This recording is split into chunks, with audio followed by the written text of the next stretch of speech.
conceito a respeito de água, gente. E aí, ainda falando sobre constituintes inorgânicos, sais minerais e íons. Essa linguagem que eu vou colocar agora é uma linguagem bem da biologia, os professores de química não colocam desse jeito, não.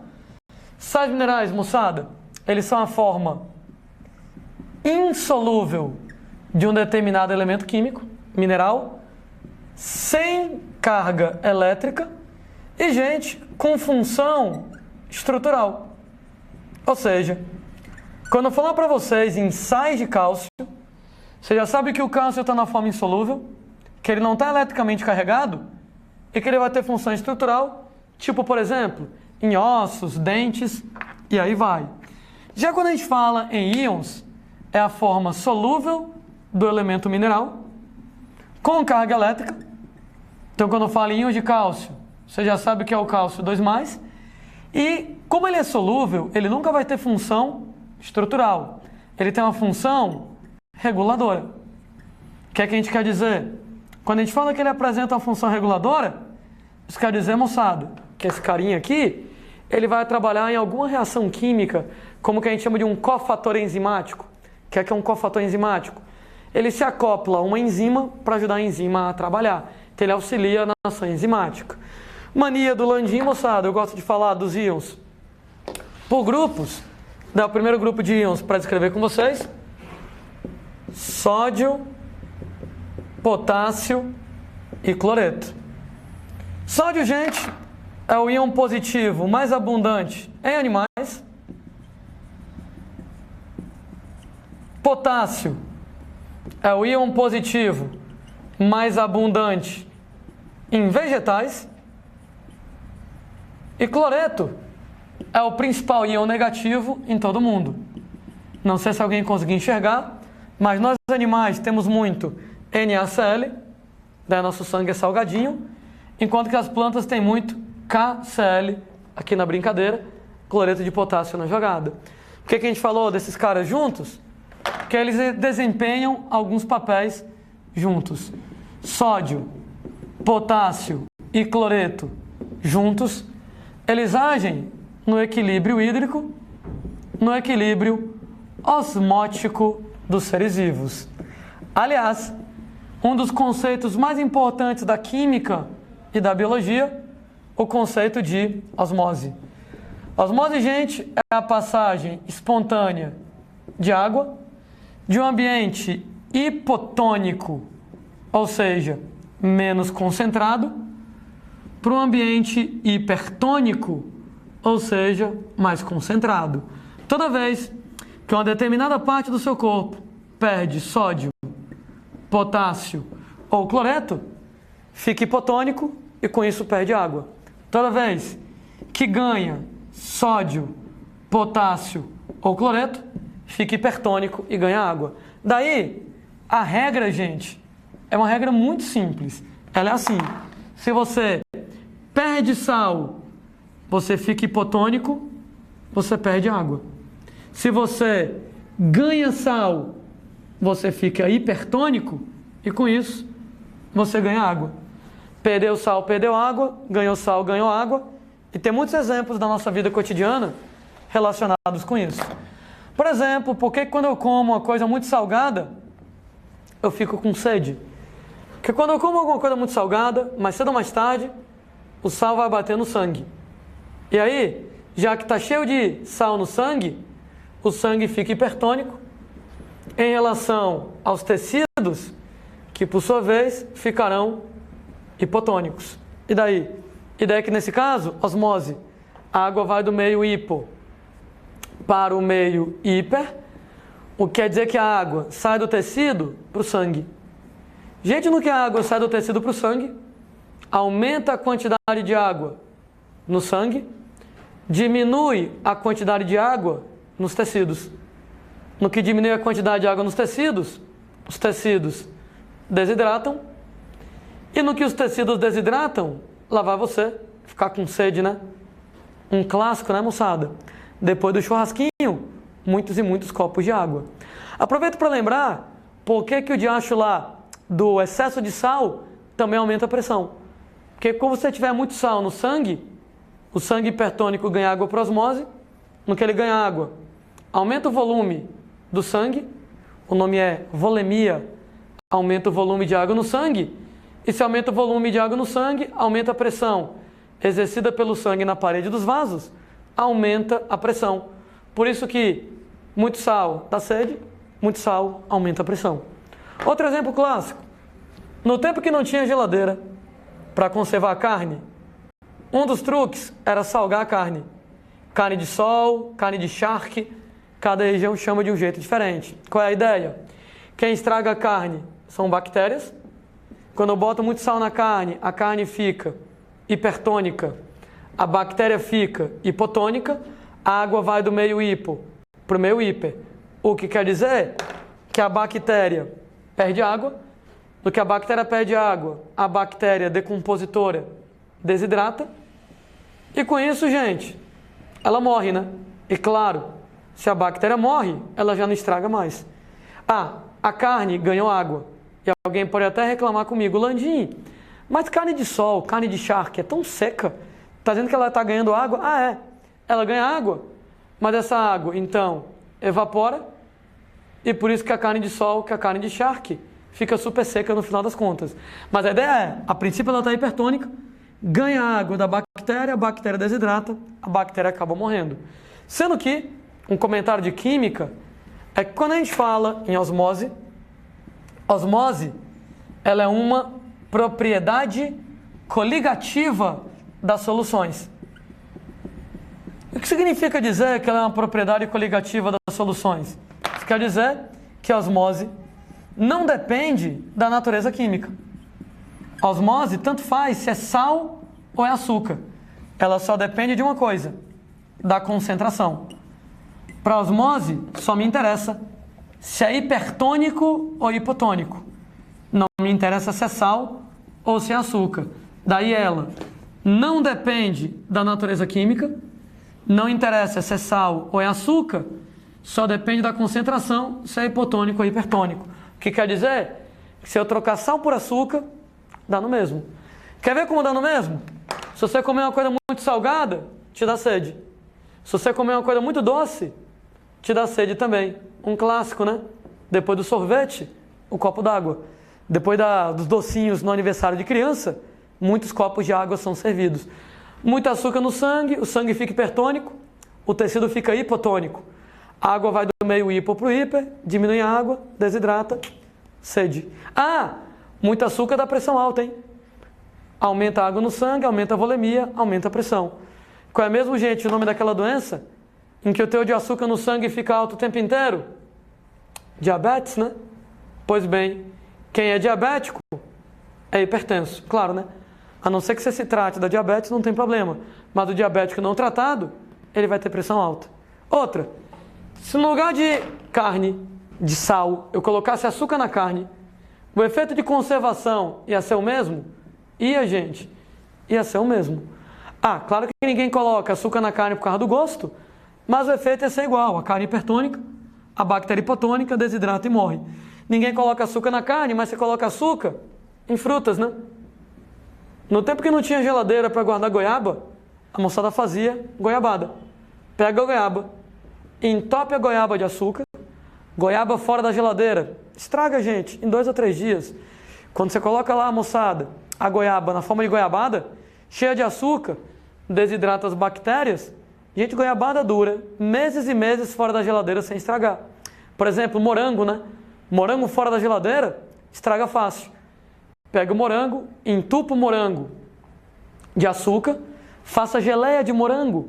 Geleia de morango dura anos e anos fora da geladeira sem estragar. Então, o princípio de osmose. Alguém reclama comigo? Pô, Landinho, quer dizer que sal e açúcar têm o mesmo efeito? É, assim, né? Porque o sal ele é mais forte que o açúcar. Né? Vamos pensar? Sal, ele é NaCl. Açúcar, quimicamente, se chama sacarose. E daí, Landim? E daí que quando eu coloco em água, né? O sal em água se dissocia em Na+, e Cl-. A partir do momento que o sal se dissocia em Na+ e Cl-, ele passa a contar como 2 partículas. Enquanto que a sacarose, ela é uma partícula só. E daí? E daí que para osmose não me interessa se é sal ou açúcar, se é Na+, se é Cl- ou se é sacarose. Só interessa a concentração. Uma vez que sal conta como 2 partículas, ele é 2 vezes mais concentrado do que o açúcar, que só conta como 1 partícula. Como o sal conta como 2 partículas, 2 vezes mais concentrado, o poder osmótico do sal, ele é maior. Não por acaso, né, moçada? A pessoa está lá com pressão baixa. Vamos fazer a pressão dela subir? Eu não vou dar açúcar para ela, eu vou dar sal. O poder osmótico do sal, ele é maior, porque quando ele se quebra em Na+, Cl-, passa a contar como 2 partículas. Então, gente, a osmose só depende da concentração, só depende então do número proporcional de partículas. A gente falou do sódio, potássio e cloreto. Vou colocar o cloreto por enquanto de reserva e vou falar um pouquinho sobre sódio e potássio.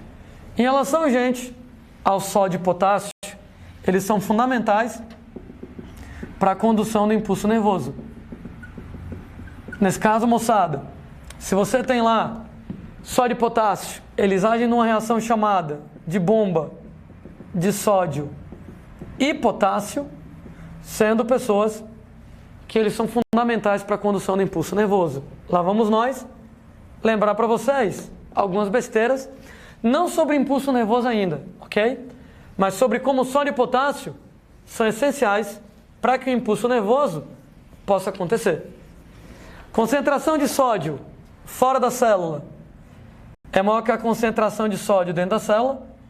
Então, sódio extracelular é maior do que o sódio intracelular. Com o potássio é o contrário. O potássio dentro é maior do que o potássio fora. Então, o potássio dentro é maior que o potássio fora. Lembrando que, quando analiso os totais, o total de sódio é bem maior do que o total de potássio. Aliás, né? Sódio é o íon positivo mais abundante em você. Sabe qual é o problema disso tudo? É que existe uma tendência na natureza aos sais minerais, aos íons, passarem do ambiente onde tem mais sal para o ambiente onde tem menos sal. Chama de fusão. Se tem mais potássio dentro do que fora, a tendência do potássio é sair por difusão. Se tem mais sódio fora do que dentro, a tendência do sódio é entrar por difusão. Se o sódio entra, não é legal. Chega uma hora que vai ficar muito sódio aqui dentro. E como o total de sódio é muito grande, aqui dentro vai ficar hipertônico. Se vai ficar hipertônico, ganha ou perde água por osmose? Hipertônico, ganha água. E se a célula ganha muita água, bum, ela pode explodir. Como é que a natureza aprendeu a lidar com essa situação? Ela inventa uma proteína, bomba de sódio e potássio. Quando eu falo em bomba, nada a ver com explosão. É tipo bomba de encher pneu de bicicleta. Você vai bombear ar para dentro do pneu, vai empurrar o ar para dentro do pneu. De maneira semelhante, eu vou bombear o sódio para fora, para não acumular sódio, para não ficar hipertônico, para não ganhar água, para não boom. E eu vou pegar o potássio que saiu e devolver para dentro. Da mesma maneira que na bomba que você vai encher o pneu da bicicleta, você tem que fornecer energia para empurrar o ar para dentro. Aqui eu tenho que empurrar o sódio para fora e o potássio para dentro. Então eu vou precisar de energia através do famosíssimo ATP, a nossa moeda energética. Para cada moeda energética que eu gasto, eu boto 3 sódios para fora e 2 potássios para dentro. Alguém reclama comigo: Landim, por que você carrega 3 e 2? E não 3 e 3? E não 2 e 2? Por um motivo muito simples. O total de sódio é maior que o total de potássio. Então a bomba tem que fazer essa diferença. Então ela tem que carregar mais sódio, 3, do que potássio, 2. Então para cada ATP que eu gasto, saem 3 sódios e só entram 2 potássios. Me ajuda aqui com a matemática, que eu tenho sérios problemas com matemática. Toda vez que eu gasto um ATP, saem 3 e entram 2. Equivale a dizer que ficaram quantos do lado de fora? Ora, 3 menos 2, fica 1 fora. 3 menos 2, fica 1 fora. Sai 3, entram 2, fica 1 fora. Saem 3, entram 2, fica 1 fora. Ou seja, sempre sai uma carga positiva a mais do que entra. E o resultado, moçada, é que com o tempo, o meio extracelular, ele vai ficando positivo. Vai ficando tanta carga positiva do lado de fora, que o meio extracelular vai ficando positivo, vai faltar cargas positivas dentro, o meio intracelular vai ficando negativo. E o resultado, gente, que a membrana da célula fica polarizada, que nem uma pilha, um lado positivo, um lado negativo. Isso aqui se chama potencial elétrico ou polaridade de membrana. E, moçada, isso aqui é a base para a condução do impulso nervoso. Diferença de potência elétrica em física é medida em DDP. Eu posso pegar um voltímetro para medir esse DDP. Essa DDP varia de célula para célula, mas em média ela é na casa de menos 70 milésimos de volt. Ou seja, essa diferença de potência elétrica é a base para a condução do impulso nervoso. É bom lembrar que se você mexe com sódio, se você mexe com potássio, você pode, moçada, ter problemas em relação ao seu corpo, em relação à condução do impulso nervoso.